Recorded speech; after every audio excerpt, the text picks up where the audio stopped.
Yes, Pay It Forward, one of Kevin Spacey's best movies.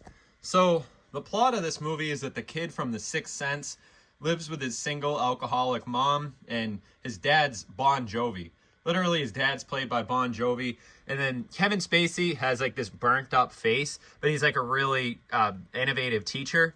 And the kid from The Sixth Sense has Kevin Spacey's class, and then he eventually comes up with this idea in Kevin Spacey's class that it would be a good idea to go do random acts of kindness for strangers, and then have those strangers go repay those random acts of kindness for other people. So here we have an example of the bullies.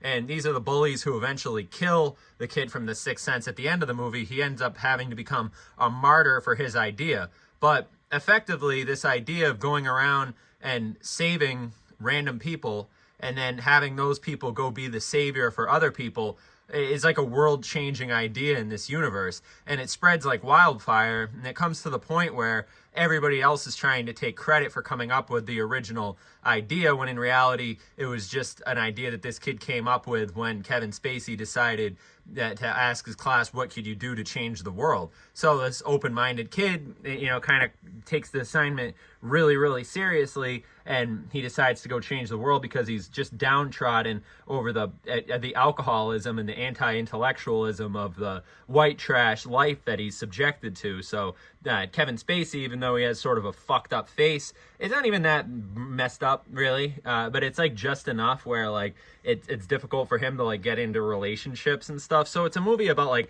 overcoming superficiality and realizing like the importance of this idea of doing random acts of kindness for strangers, which is I think everybody should watch Pay It Forward and start paying it forward themselves. So basically the rule when you pay it forward is that you have to help somebody do something that they can't do by themselves, that they absolutely need done for them. And you do this random act of kindness for a stranger, and then when they ask like, oh my God, you helped me, you completely helped me, how can I repay you? You say, don't repay me, just go do random acts of kindness for other people, and then then we're all square. And then not everybody always takes it too seriously at first. At one point there's like a gangster guy who gets a favor done to him by an old lady who like drives him in like the getaway car so that he doesn't get arrested. And and basically what happens is the guy's like, oh, I'm not gonna go do random favors for other people, but he's just like being like a hard ass to the lady, and she's like, I don't really give a shit if you go pay it forward to somebody else because I paid it forward to you. And then the guy, he's in a hospital later on because I think he gets shot or something, so he's sitting in the hospital, and then the kid comes in and he needs asthma medicine, or he's like got like some sort of medical problem, and the gangster guy stands up and goes and yells at the different, nurses and stuff to basically have this kid put to the front of the line. So he pays it forward to a rich lawyer guy whose kid needed medical attention, and that's his way of paying it forward. But then it spreads to this rich medical guy, and then he pays it forward by giving somebody a car who needed it, because he's rich enough to do that. And then since it's such a big act of kindness, that guy goes and pays it forward to other people.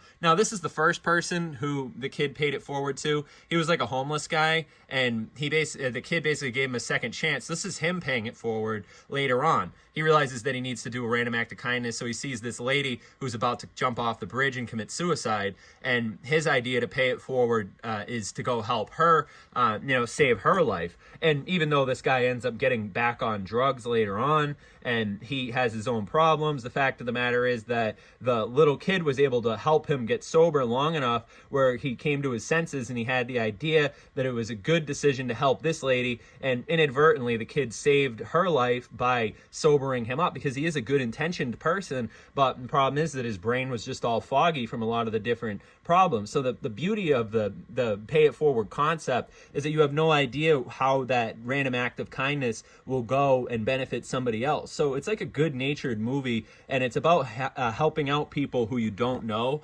and just sort of showing that everybody has that general sentiment. And so when somebody says pay it forward to you, you should honestly really consider the depth of that sentiment, because it's really an immature thing to reject this movie, think that, because it's like a 1999 movie, whatever you think about it, whatever your thoughts on Kevin Spacey or not. I mean, there are some really great performances in here. And there's also a really great lesson here between the Bon Jovi alcoholic dad and the alcoholic mother. And, the dad wants to leave and go party, and he's sort of the opposite of the pay it forward mentality, whereas someone like Kevin Spacey is like the intellectualism, the really well-read but not exactly so good-looking guy.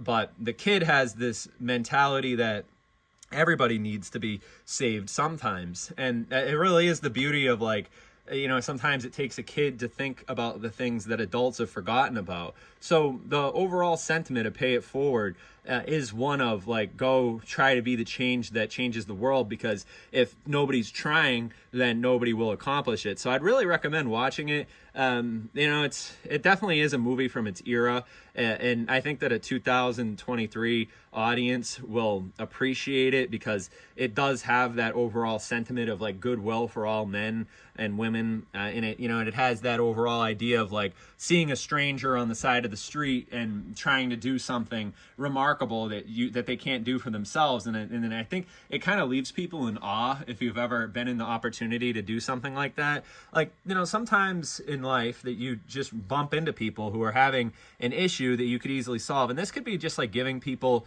random advice, like telling them, like, oh, I was there, don't go there, like flickering your lights when there's a cop ahead or something like that. Like, just giving a word to the wise for people, or even just like making sure your friend doesn't drive home drunk, and being responsible for people but not judging them. And even forgiveness in and of itself would be like, reconnecting with your family and not holding people's alcoholism against them and all those sort of things. And really looking people in the eyes and recognizing them as an individual. So Pay It Forward is sort of like a very, very good movie in the sense that I think a lot of random acts of kindness happened from audiences who saw Pay It Forward. And it really does make you feel bad for the Kevin Spacey character, because it's like he's just like he was burned by his dad when he was a kid, and he's lived his entire life disfigured, and it's hard for him to connect with women especially, but really anybody for that matter. So, here he goes again, the kid's over, trying to do a random act of kindness, and, like I said, at the end of the movie, it kills him. He actually gets stabbed for trying to help people. And, what does that tell you about humanity? It tells you that, we need Pay It Forward. And I think that's the thought that this movie leaves you with at the end. I hope you check it out. It's a really hidden gem from the 90s, and it's worth looking at. It's a sweet movie with a great message.